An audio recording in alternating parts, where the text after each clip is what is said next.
Show, beleza. Seguinte. Aqui a gente vai mudar um pouquinho. O nosso struct, a gente vai colocar ele minúsculo. Porque eu não vou usar isso aqui fora. Não quero exportar o meu struct para fora. E aqui a gente vai oferecer o que a gente vai exportar. Uma interface. Qual que é a interface? A interface ela define um contrato de métodos. Vai ter um método save, que vai receber um OTP, um código, né? Para receber uma entity OTP. Tá trocado aqui. Não, tá certo. OTP. Uma entity OTP. A gente vai criar essa já entity e vai retornar um erro. Então se der erro, vai retornar um erro. Type OTP struct. Vamos criar aqui mesmo pra gente não precisar ficar abstraindo muito aí, ficar criando um monte de arquivo com entity e esse tipo de coisa. O nosso OTP ele vai ter um e-mail. Lembra ali que vai ter o nosso e-mail. A gente vai ter o nosso expires in, que vai ser um int64. É um timestamp, então é um número grande. A gente vai ter o nosso code em si, né? Que é o que a gente vai gravar lá. E a gente vai ter o nosso verified at. Vai ser um int64 também. Então, basicamente aqui a gente vai verificar. A gente vai ter o nosso e-mail, que vai ser a nossa chave primária, chave de partição. O nosso código verificado quando, né? Quando que ele foi verificado? Verificado em, vai ser um timestamp também e expira em. E a gente já consegue controlar bem aqui. Tem a nossa interface que a gente vai salvar, que é o que a gente quer por enquanto. E aí agora a gente vai criar aquela nossa função, que é como se fosse uma função, caramba, função construtor, new OTP repository.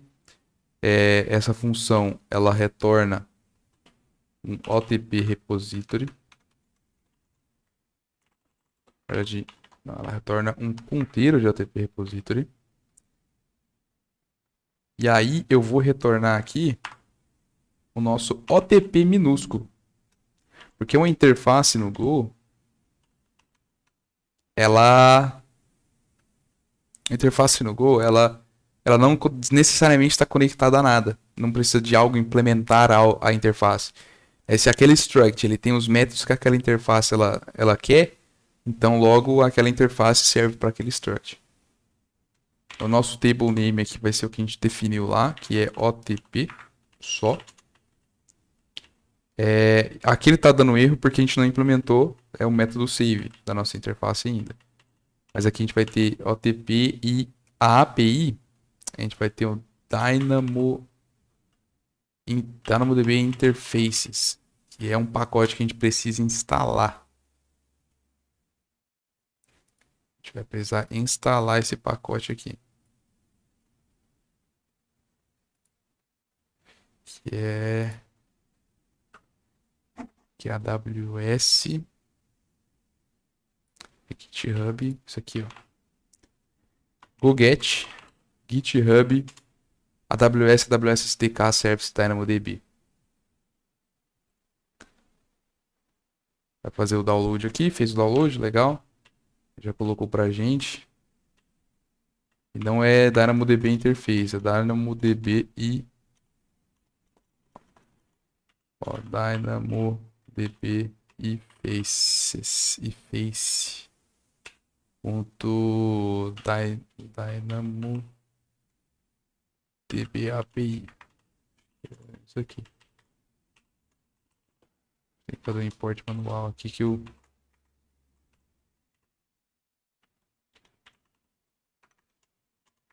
A DynamoDB e Face.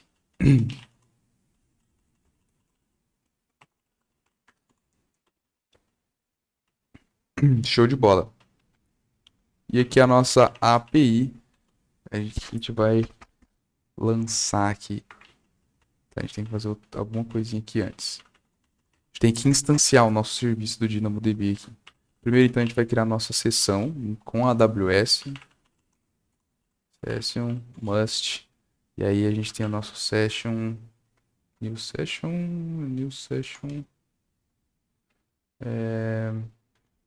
With options.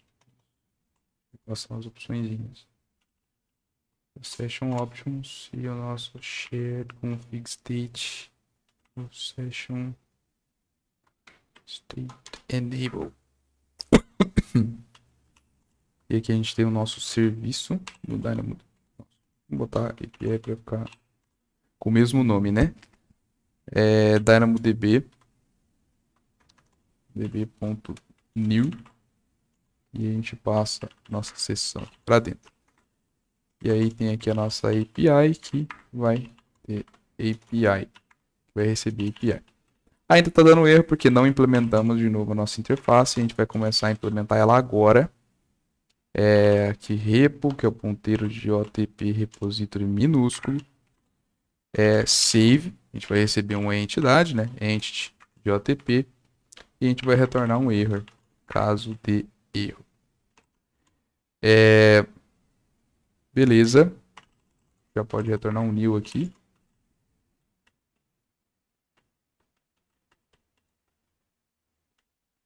Já seria para... Ah, sim.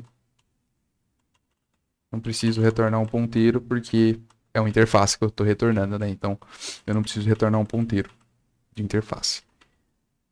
Show, já não temos mais erros. E agora vamos lá, o que a gente precisa fazer para poder salvar? Eu vou usar a cola de novo, porque a gente precisa dar uma acelerada aqui nesse vídeo para entregar mais valor.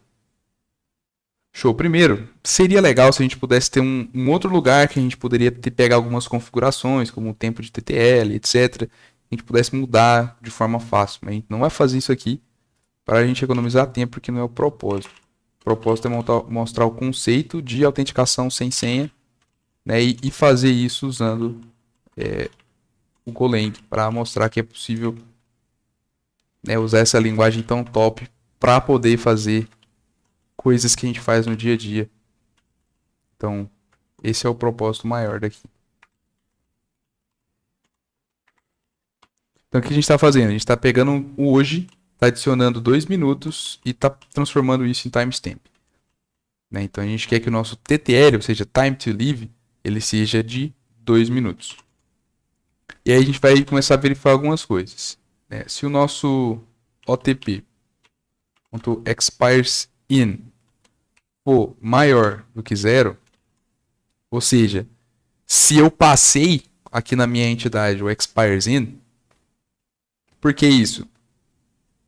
Porque pode ser que que quando eu for verificar o meu código OTP, se ele não tiver inspirado ainda, eu quero popular esse dado aqui, ó, verified at. Por quê?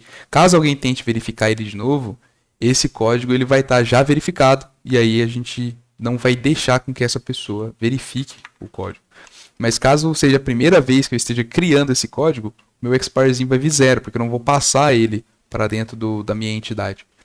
Então eu quero, quando ele vir em 0, eu quero popular ele. Eu quero dizer que que ele for maior que 0, na verdade, né? Que ele tiver um valor. Eu quero dizer que meu TTL vai ser igual ao TTL que está vindo do meu OTP, não, da minha entidade. Estou dizendo que eu quero que seja igual.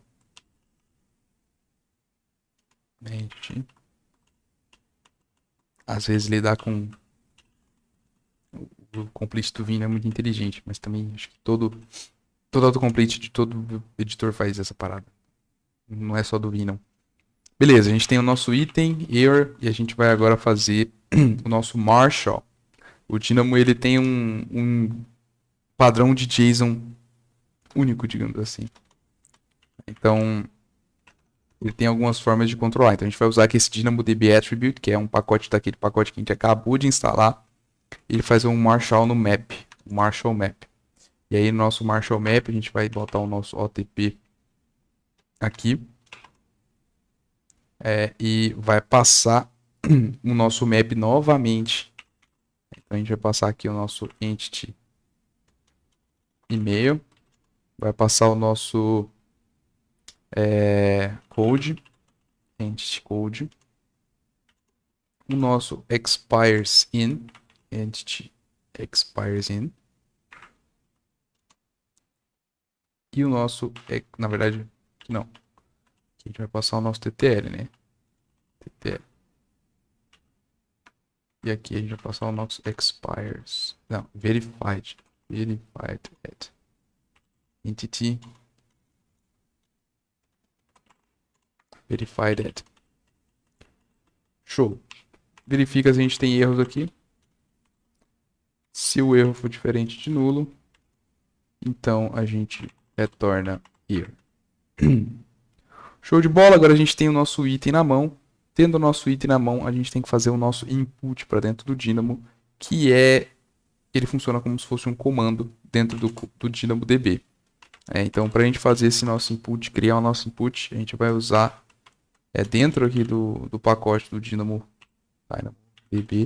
a gente vai chamar o nosso put input, put item input, que basicamente recebe a nossa tabela, repo table name, que a gente vai usar só internamente, lembra disso, e o nosso item marshalizado, digamos assim. Então tá aqui, recebemos nossa tabela, nosso item, show, e aí agora a gente vai enviar para o nosso repositório. Como a gente não quer saber o retorno, né, se der erro, a gente quer saber só nesse caso, que a gente está salvando algo, a gente não precisa atribuir, a gente vai usar o repo API put item, que é o nome do nosso comando, e a gente vai passar o nosso input para dentro. Verificamos aqui se tem algum erro, então se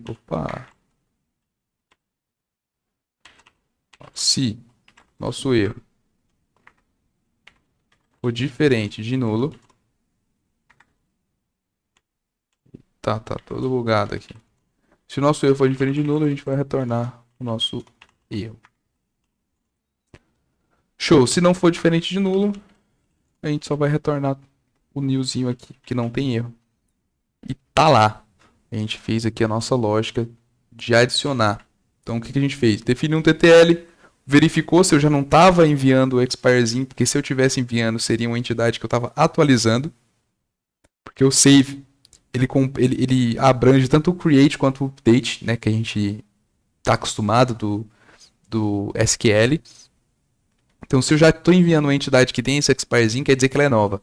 Se ela é nova, então eu só atualizo ali com o expirezinho que está vindo, o nosso TTL. Faço o Marshal, que é pegar esses dados do JSON normal, uma entidade, um objeto normal dentro da linguagem, e passar isso para o padrão de JSON do Dynamo. Né? E aí depois a gente verifica se tem erro, faz a construção do nosso input para o comando do Dynamo e envia o nosso input para o Dynamo através do Dynamo API. Se deu tudo certo, a gente vai retornar o valor de erro como nulo, ou seja, não teve erro nenhum. E ok, vai estar lá o nosso código dentro do nosso repositório. Para a gente verificar se tudo isso tá ok, a gente tem que implementar isso aqui no nosso serviço. Então lembra que a gente tem aqui o nosso repositório que a gente estava recebendo só uma interface? A gente vai trocar essa interface aqui pela OTP repositório. Que aí eu vou receber aqui novamente uma OTP repositório, que é aquela interface que a gente criou lá, para a gente ter os tipos na nossa mão. E aqui, o que a gente vai fazer? A gente vai ter aqui o nosso code OTP. Lembra que a gente está gerando o nosso código OTP. E depois a gente vai ter o nosso OTP Service repo save. Só que para passar aqui para dentro, a gente tem que passar uma entidade, lembra? Então a gente vai construir essa nossa entidade aqui. Vamos lá. OTP, construir ela. OTP e-mail. Qual que é o nosso e-mail? A gente precisa receber aqui dentro. Então, esse aqui é o nosso e-mail. O nosso code é esse aqui. E o nosso verified at é 0.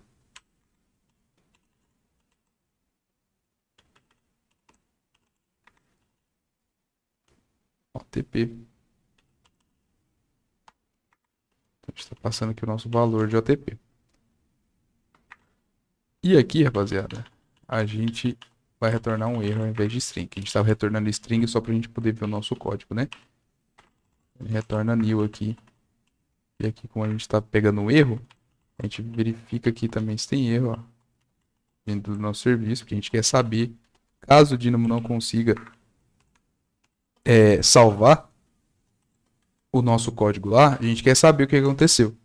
Então a gente retorna aqui, ó, return error. A gente joga, a gente está fazendo o quê? A gente está fazendo aquele, sabe quando a gente recebe uma exceção nas linguagens de programação, a gente quer jogar ela para cima, né? Tá lá embaixo no código, um serviço lá embaixo, e a gente recebe essa exceção e a gente quer jogar ela para cima para ser tratada por um fallback controller ou algo do tipo. A mesma coisa. Está recebendo, né? Tá dando um erro no serviço embaixo, como no Go não tem requisição, você retorna um erro como valor de uma função, a gente está pegando esse valor de erro e está jogando ele para cima também, para a gente poder tratar ele lá em cima, né? Lá no nosso render, nossa camada de entrada, para a gente fazer algum tratamento parecido com o fallback controller. Mas é isso, vamos jogando para cima o nosso erro, caso a gente tenha erro. Então a gente criou aqui o verify jet, nem preciso colocar como zero, já vai estar lá como zero mesmo, normal. Perdão. E aqui a gente finaliza, eu acho, o nosso serviço. Vamos só verificar se está tudo ok aqui. Parece que está tudo ok. Agora a gente tem que adaptar aqui nossa brincadeira. Para isso, a gente tem que instanciar o nosso repositório. Tem que fazer um new OTP repositório. E aqui a gente vai passar o nosso repo para o nosso serviço. E aqui a gente vai passar o nosso body.email para o nosso serviço aqui. E aqui a gente vai devolver só uma mensagenzinha, tipo OTP enviado com sucesso. E aqui a gente verifica se tem erro. Não precisa ser aqui. Ó, se for diferente de nulo. Aqui a gente já quer uma coisa um pouco diferente. A gente quer printar. Ó, printar, print ln. Na verdade é print ln mesmo. Ponto print ln. Tem que ser o printf para a gente conseguir jogar o erro na tela. Error in service in OTP service. E aí a gente lança o nosso %w e o nosso erro. Ah, não suporta error wrapping. Beleza. Nosso S e aqui vai retornar a mensagem do erro aqui pra gente. E só que a gente não quer só logar, a gente quer retornar para a pessoa que está requisitando esse recurso. Foi um erro interno, né? Se foi um erro de Dynamo, foi um erro interno. Internal error. E aqui retorna o erro. Então, show. Vou gerar um código OTP e salvar isso no cache. Ok. Tá feito, galera. Para poder validar isso aqui, a gente poderia fazer o deploy. Mas eu vou fazer isso bem rápido. Vou acelerar no vídeo, fazer um corte no vídeo aí. Para quando vocês verem isso. Ó, deploy dev. Para quando vocês forem ver, não ter que esperar tanto tempo aí, beleza? Para o vídeo não ficar tão longo. É isso aí, galera. Vou acelerar aqui e quando fizer o deploy eu volto pra gente testar junto lá já no ambiente. Falou. Show, galera. Temos aqui o nosso deploy feito. Tá aqui, ó. Então vamos fazer o teste aqui com o nosso Postman. Vamos trocar aqui do nosso URL local para o nosso URL lá da AWS. Enviar requisição. OTP enviado com sucesso. Vocês viram que foi aqui 600 milissegundos. Coisa linda demais. Vamos agora dar uma olhada aqui, ó. Já abri aqui no nosso console. Explore Items, ó, OTP. Tá aqui, ó. Nosso código OTP, expirezinho. A gente esperar aqui 2 minutinhos, a gente vai ver que esse registro aqui vai ser apagado. Mas tá aí, ó. Nosso código, nosso e-mail, nosso registro sendo salvo no Dynamo. Muito, muito zica, galera.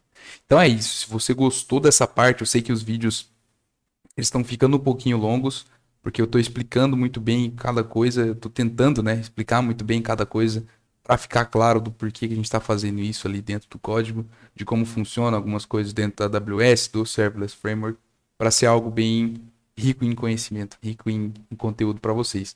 Então é isso. Muito obrigado se você está até aqui, se você viu até o final, já deixa o seu like aí, já se inscreve no canal e recomenda esse vídeo para um amigo que está procurando aprender um pouquinho mais sobre o mundo serverless, o mundo do Golang e o mundo do desenvolvimento seguro de software. Então é isso, galera. Valeu demais. Falou. Tenha um ótimo dia, uma ótima tarde, uma ótima noite, dependendo do horário que você está assistindo. Falou, valeu. Até mais.